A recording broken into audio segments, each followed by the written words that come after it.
și s-a oprit timpul în loc. Zâmbetul tău mi-a ars sufletul tot. N-am știut că iubirea vine ușor, dar cu tine am prins iar dor. Mi-ai spus rămâi și n-am mai plecat. În ochii tăi calzi m-am pierdut încet. Cuvintele tale m-au fermecat și lumea s-a stins. Totul a fost perfect sub cerul senin. În brațele tale am simțit că iubirea nu moare. E o poveste de dragoste scrisă în inim, nu pe hârtie. Un vis ce nu se mai sfârșește. Cu tine viața e poezie, nimic nu vreau, doar să mă ții în brațele tale până într-o zi.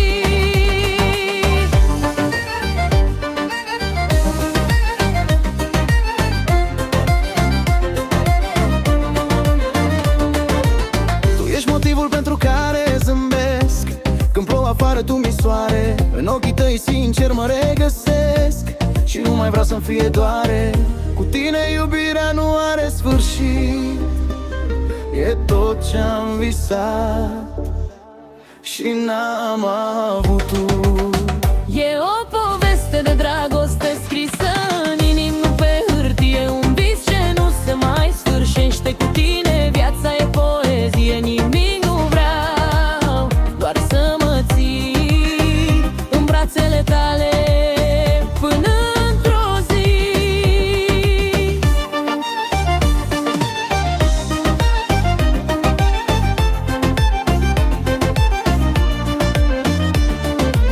Mă tem de clipa când n-o să mai fim, Dar te voi căuta în orice vis. mi-e dor de tine și fără motiv. Fără tine totul e nescris.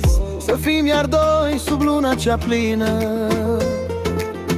să ne iubim până la lumină.